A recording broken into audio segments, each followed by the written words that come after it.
He left her and their 2 young children with nothing but a note and a broken promise. Years later, she thought she'd finally moved on until a creamy white envelope arrived in the mail. It was an invitation to his perfect new beginning, but her arrival would be the end of it. So before we begin, do us a huge favor.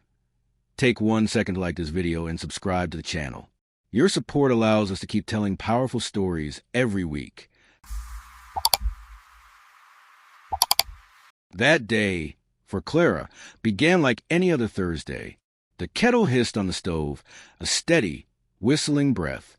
In the living room, the ceiling fan turned in lazy circles, making a soft, rhythmic click, click, click with each rotation.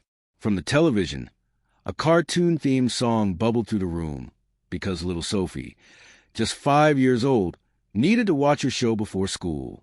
The air smelled of toast and the faint, sweet scent of children's shampoo. Clara stood by the sink, wiping last night's dishes dry with a faded towel. Her mind was already ticking through the day, a mental list of how to stretch the last few dollars in the grocery envelope until Friday's paycheck. She was so wrapped up in the math of it all, bread, milk, maybe a few apples, that she didn't feel the world tilt. She didn't know that this Thursday would be the last day of her old life. Then Daniel walked in. He was already dressed for the day, wearing that sharp navy suit, his shoes polished to a high shine. His cologne hit the air before his voice did, a familiar scent that used to make her smile. Now, it just felt like part of the morning's routine. "I'll be back Sunday night," he said, not looking at her as he brushed a stray crumb from his silk tie. Just 2 nights, a simple business trip, nothing to worry about. But Clara looked at him over the rim of her chipped favorite mug. "You didn't tell me about any trip, Daniel." His answer was smooth, rehearsed. "It came up last minute. You know how clients are." Before she could reply, their son, Leo, burst into the kitchen. At 8 years old, he was all knees and elbows and proud of the new gap in his front teeth. His backpack sagged heavily on one shoulder. "Dad, are you coming to my game on Saturday? Coach said I might pitch." And Daniel gave him that smile, the one that was always camera ready, the perfect, polished smile that didn't quite reach his eyes anymore. He bent down and ruffled Leo's hair. "If I'm back in time, champ, I'll try." Try. Clara held his gaze, that one word hanging between them. He leaned in and kissed the air near her cheek. Not a real kiss, not for a long time. "Don't start, Clara," he said, his voice low.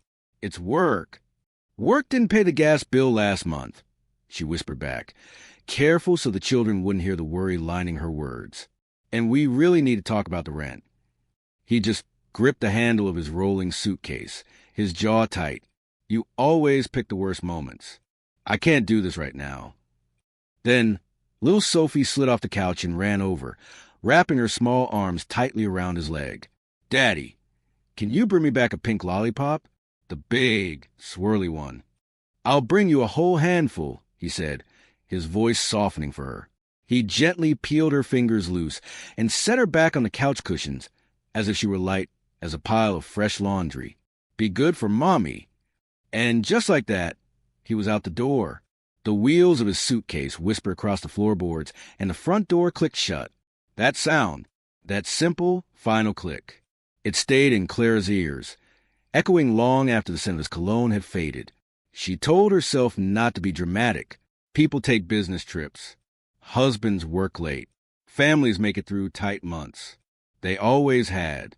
But as she spread peanut butter on bread for Leo's lunch, the quiet of the house felt different. It was a kind of deep, heavy quiet that comes right before a storm breaks. On the drive to school, Leo stared out the window. "Do you think I'll really get a pitch, Mom?" "You've been practicing so hard," Clara said, her hands gripping the steering wheel tightly. "You know the drill. Focus. Breathe. Throw your best."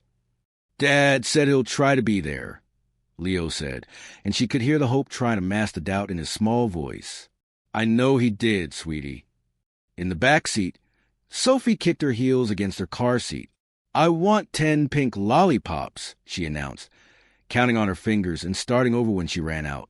After she dropped them off, Clara went to the grocery store. She passed on the bag of apples. She picked a smaller, cheaper loaf of bread. Money felt like a thin, worn blanket that kept slipping off her shoulders, no matter how tightly she tried to hold it on. At noon, her phone buzzed. It was her best friend, Chloe. "How's your morning?" Chloe asked, her voice bright. "Fine," Clara said, the lie coming easily. "And how's Mr. Business Trip?" Chloe's voice had a playful, teasing edge to it. She'd never been Daniel's biggest fan. "Last-minute trip. He didn't say where. Says he'll be back Sunday." There was a pause on the other end of the line. A beat of silence that felt heavier than it should. "Clara," Chloe said, her tone shifting. "You okay?" "Just tired. Do you want me to come by tonight?" "Maybe tomorrow," Clara said, forcing a lightness she didn't feel. "If I need to scream, I'll scream into a pillow. Save your ears." Chloe laughed, but it sounded a little forced. "Deal. Text me if anything feels off." The afternoon passed. The evening came. Clara made grilled cheese for dinner, cutting Sophie's into triangles because that's how she liked them. The kids laughed at cartoons. The house looked normal. It looked like a happy home, a picture of a perfect life. But as night fell, a cold knot began to form in Clara's stomach. At 9 p.m., she texted Daniel. "Are you there yet?" No answer. At 10 p.m., she texted again. "Did you land?" Silence. She put the kids to bed, tucking them in with their favorite stories. She kissed their foreheads. She told them she loved them. Then she went back to the couch, holding her phone in her hand like it was a lifeline to a world that was slowly drifting away.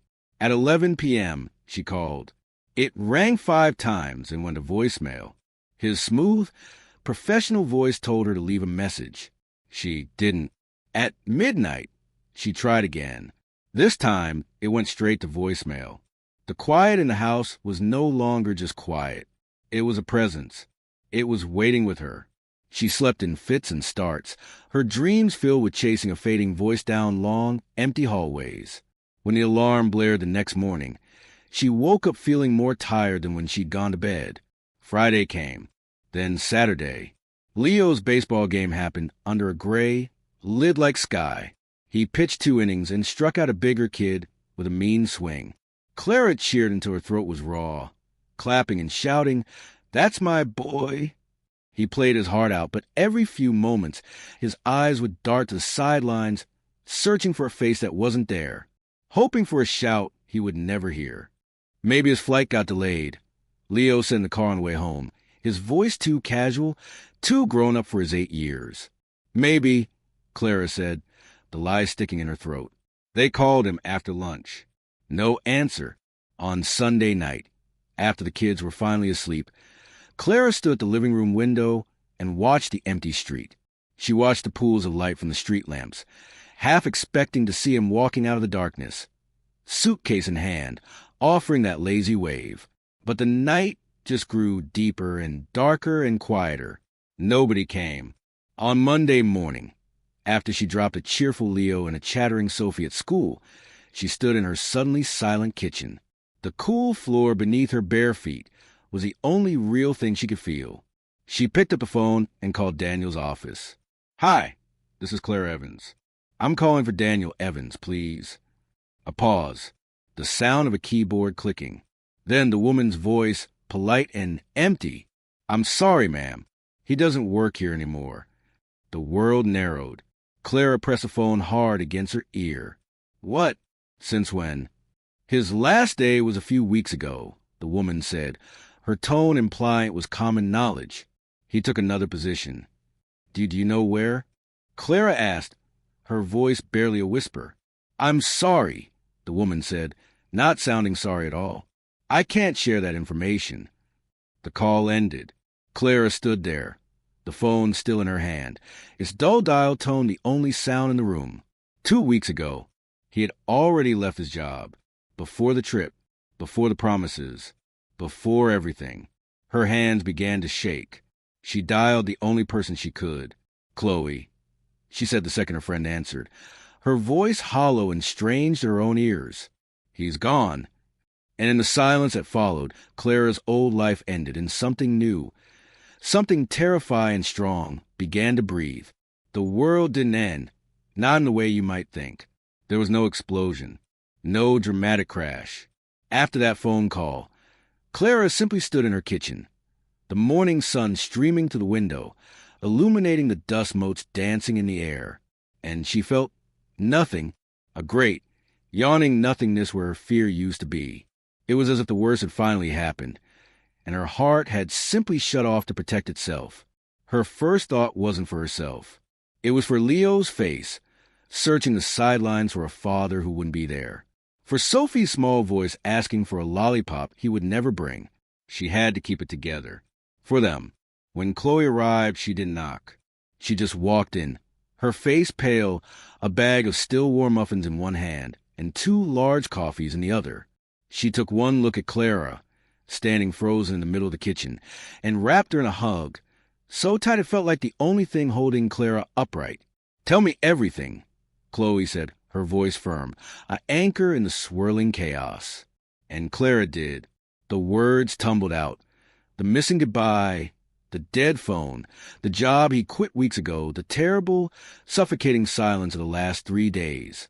Chloe listened, her expression growing darker with each revelation. When Clara finished, she simply said, Okay, we'll figure this out." She handed Clara coffee. "Drink this. First, have you called his mother?" Clara shook her head, a bitter taste in her mouth. "We haven't talked in months. You know how she is. I babied him. Nothing was ever his fault." "Of course it wasn't," Chloe said, rolling her eyes. "Call her." Clara dialed the number, her finger trembling. "Linda, it's Clara." "Oh." The voice on the other end was cool, distant, like a stone smoothed by a cold river. "How are the children?" "They're fine," Clara said, cutting through the niceties. "I'm calling about Daniel. Is he with you?" "Why would he be with me?" Linda's tone was dismissive. "He's a grown man. He told me he went on a business trip. He's not answering his phone. His office says he quit his job 2 weeks ago." Clara forced the words out, each one feeling like a betrayal of the normal life she was trying to pretend she still had. A long stretch of silence. Then a sigh that sounded more annoyed than concerned. "Clara, I've told you before. Men need space when they're figuring out their careers. The pressure you put on him, perhaps he just needed to step back." "He didn't step back, Linda," Clara said, her voice cracking. "He's gone. He's vanished." "Well," Linda's voice sharpened, turning into a blade. "Maybe if he were more supportive, he wouldn't have felt the need to run away." The words hit their mark. Clara ended the call without another word, her hand shaking so badly she nearly dropped the phone. The room felt suddenly colder. Chloe was at her side in an instant. "Hey, look at me. Do not let that woman put this on you. This is his doing, his choice." She squeezed Clara's shoulder. "You are the strongest person I know. You hear me?" Clara nodded, unable to speak around the hard knot of tears in her throat. She wouldn't cry. Not yet. The afternoon routine was a lifeline. She picked up the kids, plastering on a smile so wide her cheeks ached with the effort of it. Leo climbed into the car, proudly waving a paper ribbon for best sportsmanship. Sophie had drawn a picture of a purple house with a giant, smiling yellow sun. "Can we call Dad now?" Leo asked, his eyes hopeful. "We can try tonight, sweetie," Clara said, her heart breaking. "Let's just get home." Home. The word felt different now. It felt fragile. When they walked in, the red light on the answering machine was blinking. A single, steady pulse in the quiet room. One new message. Sophie, thinking it was her father, ran to press play. A woman's voice, cheerful and unfamiliar, filled the room. "Hi, this is Brandy from Cedar Creek Storage. We're calling about the unit under Daniel Evans. We just want to confirm the details on the automatic payment setup. Please call us back at your earliest convenience. Thanks." The message ended. The machine clicked off. Chloe's eyebrows shot up. "Storage? Since when do you guys have a storage unit?" "We don't," Clara said, her blood running cold. She dialed the number back immediately, her heart hammering against her ribs. "Cedar Creek Storage, this is Brandy." Hi, this is Clara Evans. You left a message about a unit for Daniel Evans? Oh, yes, Mrs. Evans. We have a small 5 by 5 unit under his name. Auto pay was set up last week. We'd just like to confirm the first month's payment went through. Everything looks good on our end. Okay, Clara said, trying to keep her voice steady. Could you tell me what's inside? I'm so sorry, ma'am, the woman said, her tone apologetic but firm. We can't discuss the contents of a unit. Privacy policy. Is he there now? Has he been in? I don't see any notes on that. Would you like the address of the facility? Clara wrote it down on the back of a grocery receipt, her handwriting jagged and uneven. Chloe was already grabbing her car keys, her face set. We're going. The kids are coming for an impromptu ice cream adventure, Chloe said, her voice bright and false for their benefit. Who wants ice cream? The kids cheered, completely unaware of the tremor in the adults' voices. Cedar Creek Storage sat on the industrial edge of town, a maze of corrugated metal and chain-link fence under a wide, empty sky. Rows and rows of identical orange garage doors stared back at them like closed, silent mouths. Clara walked into the small office, her knees weak. A young clerk with a name tag that read Tyler looked up from his phone. I need to see the unit under Daniel Evans, she said, her voice tighter than she intended. He's my husband. Tyler shook his head, not unkindly. I'm sorry, ma'am. Only the renter or someone explicitly on the access list can open a unit. It's company policy. Please, Clara said, the word coming out as a plea. It's urgent. I really can't. Defeated, Clara walked back to the car. She opened the back door and leaned in, forcing a smile for her children. You two ready for that ice cream? As they drove away, Clara stared out the window at the retreating rows of orange doors. Somewhere in that metal jungle was a box containing what? Pieces of her life? Pieces of his new one? The not knowing was a physical ache. He pays with a card, Chloe said, breaking the silence. Her voice was calm, strategic. Cards leave trails. We'll find another way. We'll figure this out. That night, after the kids were fed and bathed and read to, after the house was quiet, Clara sat on the edge of her bed. She looked at Daniel's side. The pillow still held the faint impression of his head.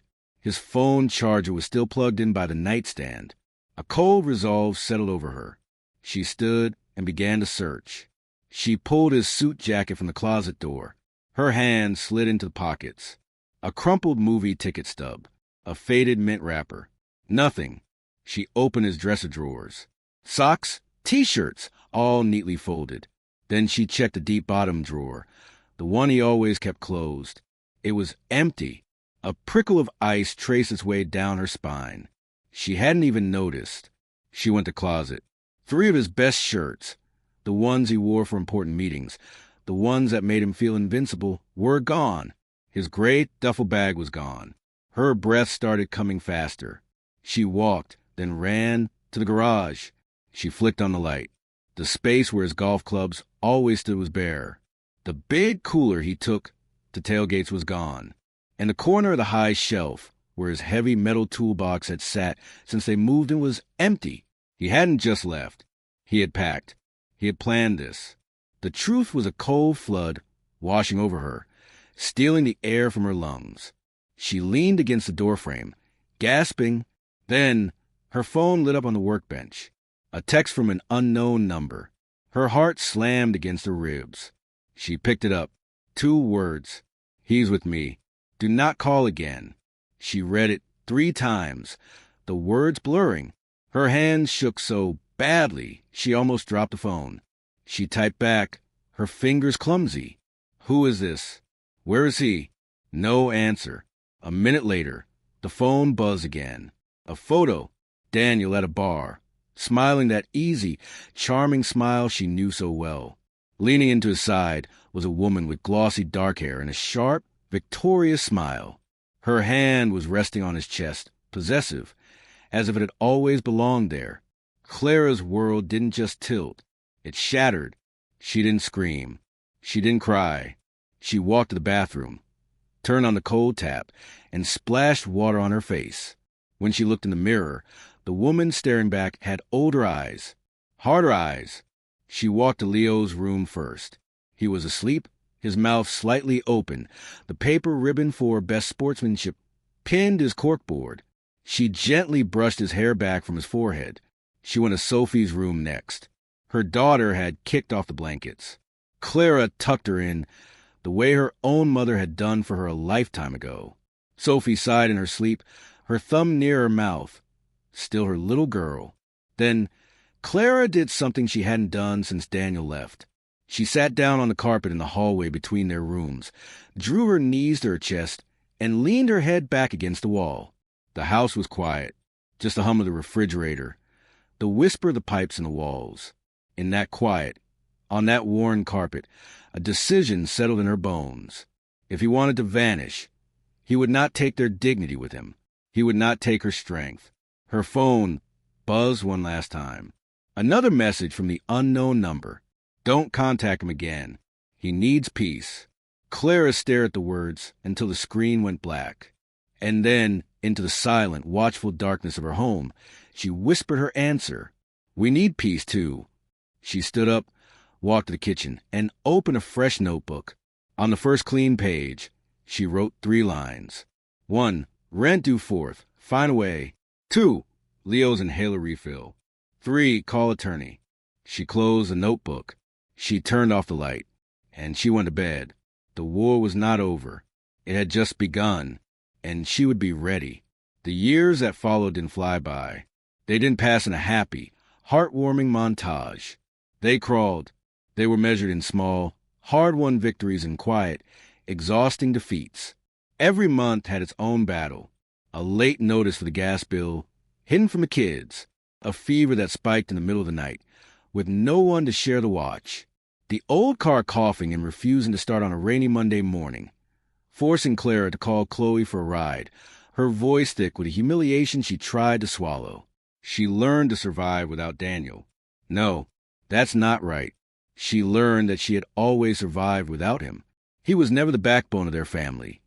He was just a fancy trim everyone saw from the outside. She was a foundation, the load-bearing walls, the roof that didn't leak even in the worst storms. She worked mornings at the diner, the smell of grease and coffee clinging to her clothes long after her shift ended. She spent evenings vacuuming empty offices, the roar of the machine a welcome silence for her tired mind. And in every other moment, she was building a new kind of life for Leo and Sophie, a life that was steady, predictable, safe. It wasn't a life of fancy lollipops or new baseball gloves, but it was a life where they knew without a doubt that their mother would be there, always. By the second year, the sharp, stabbing pain of the betrayal had dulled. It didn't go away. It just changed shape, becoming a constant, low hum in the background of her life. Not forgiveness. Never that. It was a numbness that allowed her to get out of bed each morning without feeling like her heart was cracking open all over again.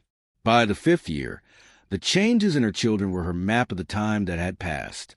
Leo was 13, all long limbs and a voice that sometimes dropped an octave mid-sentence, surprising even him. He had his father's smile, but he used it less, his expressions more thoughtful, more watchful. Sophie was 10, a fierce little thing with Daniel's dark hair, but Clara's own sharp, knowing eyes. They didn't talk about him much. His name became a ghost in their house, a subject carefully avoided.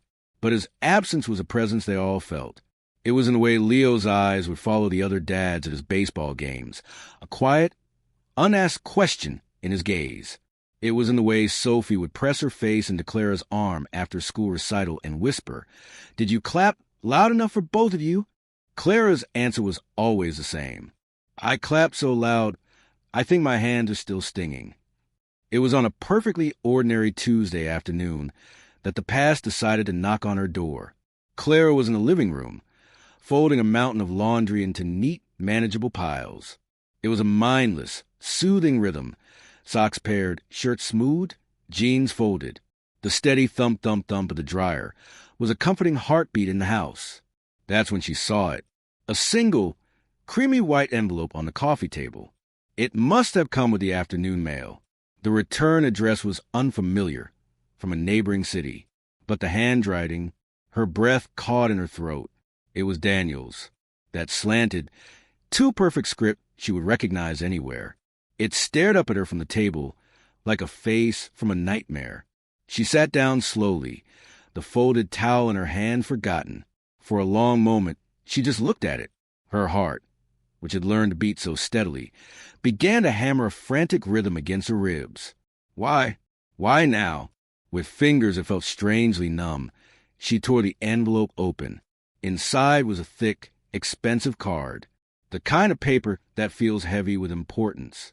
The words were printed in elegant, raised black ink. Mr. Daniel Evans, request the honor of your presence at the marriage of Amelia Lane. The name swam before her eyes. Daniel Evans, Amelia Lane, and below the formal print, in that same familiar handwriting, was a single added sentence. I would be honored if you could attend. A sound escaped Clara's lips. It wasn't a laugh. It was short, sharp, and utterly devoid of joy.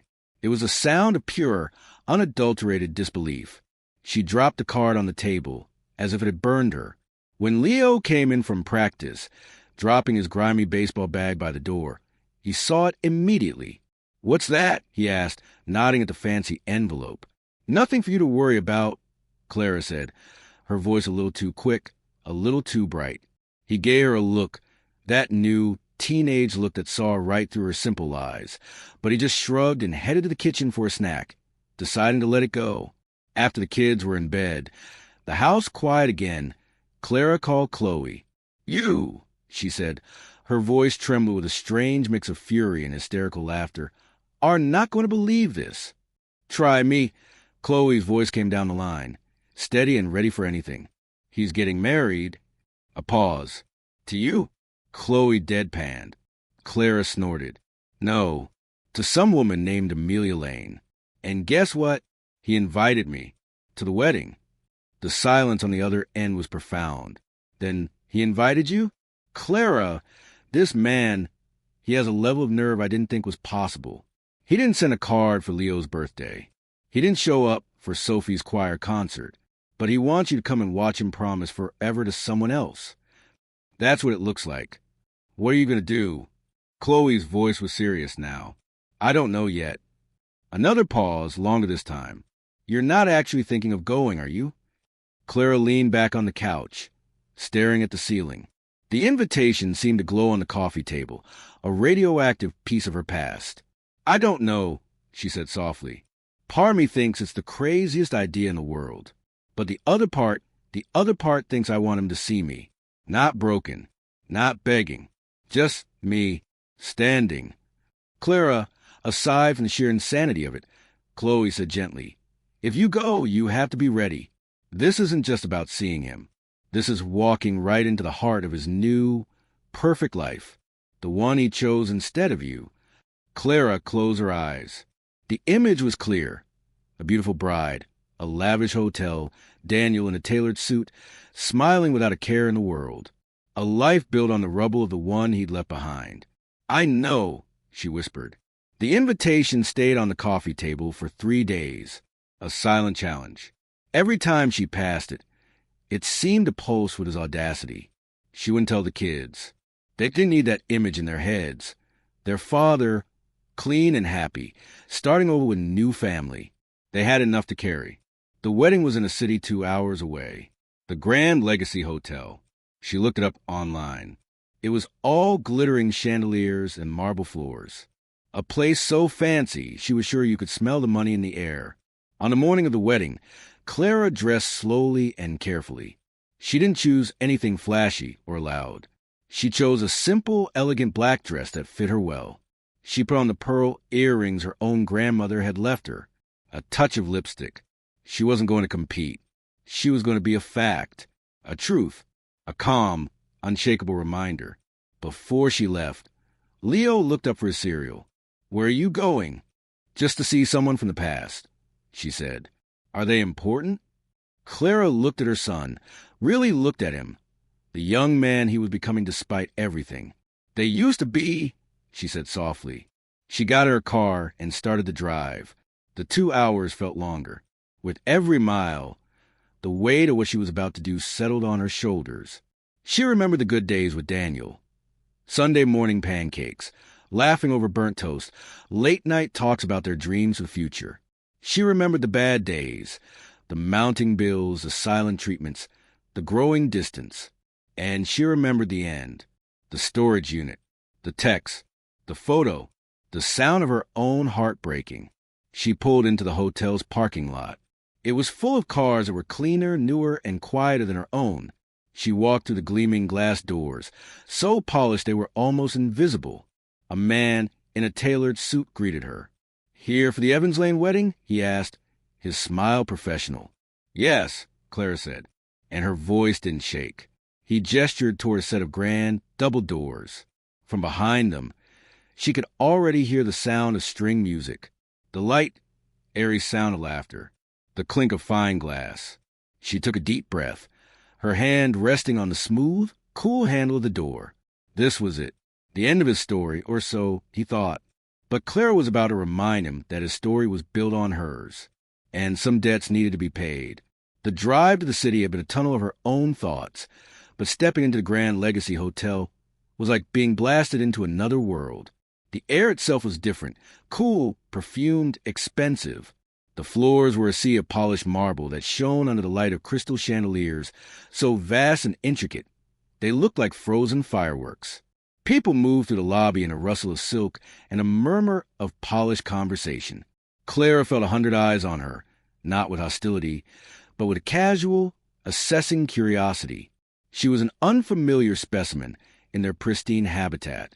She followed the signs, her simple heels clicking a steady, purposeful rhythm against the stone, a sound that felt too loud, too real in this place of soft echoes. The music grew clearer, a string quartet playing something sweet and classical. It floated from behind a set of towering oak doors, already propped open. She paused at the entrance to the grand hall, and for a moment her courage wavered. The sight was something from a magazine. White roses, hundreds of them, dripping from every arch and lining the aisle. Gold ribbons tied around the chairs. The guests were a sea of pastels and pearls, their faces turned expectantly towards the front. It was perfect. It was a dream. And at the end of that perfect aisle stood Daniel. He looked like a different man. Or perhaps he looked like the man he'd always pretended to be. His suit was impeccably tailored, making him seem taller, more substantial. His hair was perfectly styled. He was laughing at something one of his groomsmen said, that easy, charming laugh she remembered so well. He looked relaxed, happy, unburdened, and beside him, beaming with a radiance that seemed to emanate from within, was Amelia Lane. She was beautiful in a way that was undeniable and carefully cultivated. Her dress was a river of white silk, her smile wide and unwavering. She looked every inch the blissful bride, utterly unaware that her past was standing in the doorway. Then Daniel's eyes, scanning the crowd with smug satisfaction, landed on her. The laugh died on his lips. The color drained from his face so completely, so instantly, that Clara thought he might collapse. It was as if someone had suddenly switched off his internal light. His jaw went slack, his eyes wide with shock, so pure it was almost childlike. A murmur started in the front rows, a ripple of confusion, as guests followed his frozen gaze. Heads turned. Whispers began to spread, moving through the room like a wave, silencing the light chatter. The string quartet, sensing the shift in the air, faltered. A single violin note hung in the air, then faded into a waiting silence. All eyes were on Clara. She didn't rush. She didn't hesitate. She began to walk. Each step down the aisle was measured, her heels connecting with the marble with a firm, undeniable click, click, click. The sound was a hammer, striking the perfect silence. With every step, the picture of perfection cracked a little more. She saw the dawning recognition on some faces, the outright confusion on others. She saw Amelia's smile begin to tremble, her eyes darting between Daniel's petrified form and the woman walking calmly towards them. Clara didn't look at the guests. She kept her eyes locked on Daniel, watching the panic bloom in his. When she reached the front, she didn't sit. She simply stopped and stood there, a calm, dark presence in a sea of white and gold. "Hello, Daniel," she said. Her voice was calm, clear, and it carried to every corner of the utterly silent room. He flinched. His hands, which had been clasped neatly in front of him, twitched at his sides. "Clara," he breathed, the word a choked whisper. "What are you doing here?" "You invited me," she replied, her tone even. "I didn't think you'd have sent the invitation, unless you wanted me to come." Amelia's voice, tight with confusion that was quickly curdling into alarm, cut through the tension. "Daniel? What is going on? Who is this?" Daniel looked at his bride, then back at Clara, his eyes pleading, desperate. It's complicated." Clara let out a low, humorless laugh that echoed in the quiet hall. "No, Daniel. It's actually very simple." She turned slightly, addressing the room now, her voice gaining a new strength.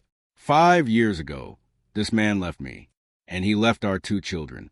He walked out one morning for a business trip and never came back. No note, no explanation, no money to pay the rent. Just gone. A collective gasp rippled through the crowd. A woman in the front row put a hand to her mouth. "Children?" The word was whispered by a dozen voices at once.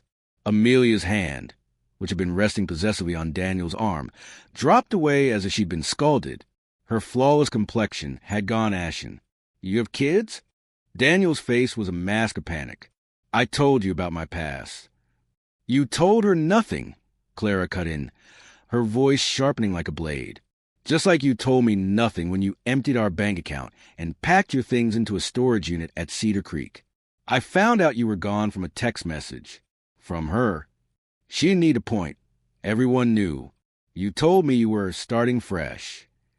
You never called your son on his birthday. You never came to a single one of your daughter's school plays. For 5 years, I raised him alone. I worked 2 jobs. I sat in emergency rooms when my son had asthma attacks. I stayed up all night worrying about bills, all while you were here, building this beautiful lie." The room was utterly still. You could have heard a petal drop from one of the white roses. The officiant looked frozen, his book held loosely in his hands, his eyes wide. Clara reached into her small clutch. She pulled out a single, folded piece of paper. She didn't open it. She just held it out, her gaze fixed on Amelia. "Do you know what this is?" Clara asked, her voice dropping back to a devastating calm. Amelia shook her head, her eyes terrified. "It's a copy of my marriage certificate to Daniel Evans. We are still legally married." The air in the room didn't just crack. It shattered. This time, the gasps were loud, horrified. Someone stood up. A man muttered, "Good God." Amelia stared at Daniel, as if seeing a monster for the first time. Her voice, when it came, was a broken thing. "What? You told me. You told me the divorce was finalized years ago." Daniel reached for her, his movement jerky. "It was a technicality. I didn't want to complicate." Amelia's voice rose, sharp and shrill. "You lied to me. You lied to everyone." She turned to the stunned guests, her composure completely gone. "Did you all know about this?" Heads shook. The whispers became a roar of scandalized conversation. Clara's voice cut through it all, not with volume, but with a final, terrible gravity. "Daniel, you can run from the truth. You can hide behind a new name, a new life, a new woman, but you can't outrun it. And today, the truth finally caught up to you." She turned her back on him then, facing the crowd, the flowers, the opulent setting of the wedding that wasn't. "I didn't come here to ruin a wedding," she said, and for the first time, her voice held a trace of genuine emotion. "I came here because I needed him to see. And I needed all of you to see what he left behind. And to remember that some choices, some betrayals, have consequences." Amelia was trembling now, tears streaking her carefully applied makeup. She looked at Daniel with a mixture of revulsion and devastation. Then she drew herself up. Her voice, though thick with tears, was clear and firm. "This wedding," she announced to the entire room, "is over." She didn't run. She turned, lifted the hem of her exquisite, ruined wedding dress, and walked back down the aisle she had just moments ago been prepared to glide down. Her mother and 2 bridesmaids scrambled after her, shooting looks of pure venom at Daniel. Daniel's face twisted from panic into something harder, uglier. He took a step toward Clara, his voice low. Furious this meant only for her. You didn't have to do this. Not in front of everyone. Clara took a step closer to him, her own voice dropping to a whisper that was colder than ice. No, Daniel, I didn't have to. But I wanted you to feel, for 5 minutes, what I felt for 5 years. I wanted you to stand in the wreckage. She held his gaze for one long, final second, letting him see the unwavering strength in her eyes. Then she turned, and she walked away. The crowd parted for her this time, not out of curiosity, but out of a stunned, respectful silence. No one tried to stop her. No one spoke to her. They just watched her go. This woman in the simple black dress who had walked into a dream and spoken the truth that shattered it. She pushed through the heavy oak doors, stepped out of the chilled, perfumed air, and into the warm, ordinary afternoon sun. And for the first time in 5 long years, Clara took a deep, full breath, and it didn't hurt. The drive home was a blur of green highway signs and a low, steady hum of her car's engine. Inside the vehicle, it was quiet, peaceful. The storm of the Grand Legacy Hotel was behind her, and in its wake was a strange, settling calm. Clara didn't feel triumphant. She didn't feel vengeful. She just felt quiet, as if a fever had finally broken, leaving her tired but cleansed. When she pulled in her own familiar driveway, the ordinary sight of her house, with its slightly overgrown lawn and the bike lying on its side near the porch, was a balm. This was her reality. This was her truth. It was messy and imperfect and entirely hers. She walked inside to find Leo sprawled on the living room couch, intently focused on a video game, his thumbs moving rapidly. Sophie was at the coffee table, her tongue peeking out in concentration as she worked on a detailed drawing. Leo paused his game without looking up. "How was it?" he asked, his voice casual.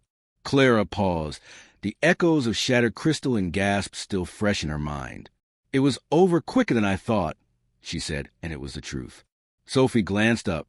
"Did you see your friend?" A faint, real smile touched Clara's lips. "Yes, honey, I did. And I said exactly what I needed to say."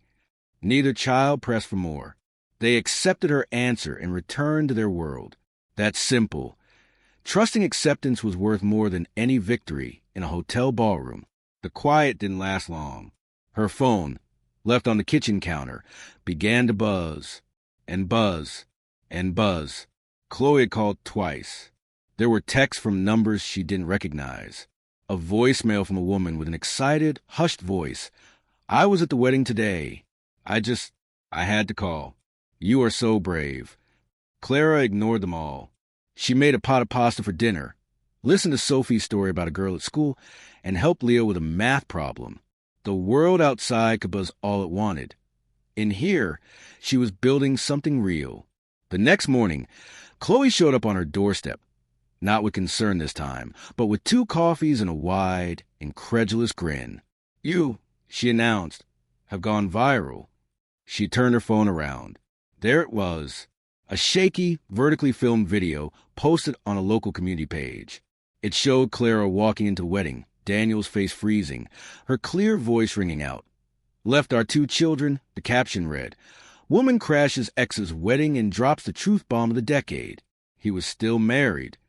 The video had tens of thousands of views. The comments were a firestorm. "She's a hero." "He got exactly what he deserved." "This should have been handled privately, so messy." "This is what happens when you abandon your family." Clara stared at the screen, a hollow feeling in her stomach. She hadn't wanted this. She just wanted him to see her. "Local gossip says Amelia's family is livid," Chloe went on, scrolling through messages. "They've canceled all their business contracts with Daniel's firm. Her father is telling anyone who will listen that Daniel is a fraud and a con man." Clara didn't gloat. She felt no pleasure in his downfall, but she didn't feel sorry for him, either. He had built his house on sand. She had just pointed out the tide was coming in. A few days later, the professional fallout began. Daniel's professional profile was scrubbed from his company's website. A mutual acquaintance told Chloe that Amelia had returned the ring and moved out of their shared apartment. One evening, after the kids were in bed, her phone buzzed with an unknown number. This time, a cold certainty told her who it was. She answered. "Clara?" His voice was smaller than she'd ever heard it. Defeated. I wanted to say you didn't have to destroy everything." She almost laughed. "I didn't destroy anything, Daniel. You did that the day you walked out and built a new life on a foundation of lies. All I did was turn on the lights so everyone could see the mess you made." There was a long, heavy silence on the other end. She could hear the emptiness of his new apartment around him. How are the kids?" he finally asked. "They're wonderful," she said, her voice firm. "Because I made sure they were wonderful." He sighed, a ragged, broken sound. Can I talk to them sometime?" Her answer was immediate and left no room for argument. "When you can prove to me, that you're ready to be a consistent, responsible father, not just a voice on the phone when you're lonely, then we can talk. Until then, no." She ended the call. She didn't hate him. He was just a chapter she had finally, definitively closed. The scandal, as all scandals do, eventually faded from the front page of local gossip. But for Daniel, the consequences were permanent. Clara heard he'd moved to a small, plain apartment across town. The people who used to clamor for his attention at networking events now crossed the street to avoid him. Clara didn't waste her energy on his fate. She poured it into her children, her work, and the quiet, solid life she had built with her own two hands. She found a deep, satisfying peace in the simple rhythm of her days. One Saturday, while watching Leo pitch a perfect game, an older woman with kind eyes and silver hair pulled into a neat bun approached her in the stands. "You're her, aren't you?" the woman asked softly. "The woman from the wedding." Clara hesitated, then nodded. "Yes." The woman's smile was gentle, understanding. "Good for you," she said. "My husband left me 20 years ago. I never got to say what I needed to say. I think I've carried the weight of that silence all this time." She patted Clara's hand. "You did the right thing." Clara thanked her, and when she turned back to watch her son wind up for another pitch, she felt a little lighter. The woman's words weren't about validation. They were about shared strength. A month later, a letter arrived. It was from Daniel. It wasn't long. "Clara, I'm sorry. I was wrong. I should have been a better man, a better father. I thought I could leave it all behind and start fresh. But I understand now that you can't build a new life on the lies of the old one. Daniel." She read it once. Then she folded it neatly, tucked it into the back of a kitchen drawer behind the measuring cups, and left it there. She didn't need his apology to heal. Her healing was already complete. The day Clara truly knew she had won wasn't the day she walked into that wedding. It wasn't the viral video or the letter. It was a simple Wednesday night. She came home from a long day, tired and ready to make yet another dinner. But when she opened the door, the smell of butter and toasted bread hit her. She walked into the kitchen to find Leo, standing at the stove, carefully scrambling eggs in a pan. Sophie was beside him, setting the table with slightly mismatched plates, her face serious with concentration. They were laughing. The room was warm and full of light. When Sophie saw her, she beamed. "We're making dinner for you, Mom. You worked too hard." Clara didn't say anything. She just went over and wrapped her arms around both of them, holding them tight, breathing in the beautiful, ordinary scent of her children, her home, her life. Betrayal doesn't just break trust. It tests the very core of the person who is betrayed. You can choose to let the weight of someone else's choices crush you, or you can stand up, dig deep, and find a strength you never knew you had. Daniel lost everything, his new love, his reputation, his fragile peace, because he built his future on a foundation of lies. Clara gained everything. Not money, not notoriety. She gained her own respect. She gained the unwavering love of her children. She gained a peace that was hard-won and unshakable, because she faced the truth, spoke it aloud, and refused to be silenced by it anymore. Sometimes, friends, the greatest revenge isn't about what you do to someone else. It's about the life you build for yourself afterward. It's about standing in your truth, surrounded by love, and knowing deep in your bones that you are enough. And Clara, she was more than enough. She was complete. If this story resonated with you, if you've ever found strength you didn't know you had, please let us know in the comments below where you're watching from. Your stories and your community are what make this channel so special. And if you haven't already, please join our storytelling family by hitting that subscribe button and turning on notifications. Together, through stories, we can build a world of hope and support for anyone who needs to be reminded of their own strength. Thank you for listening.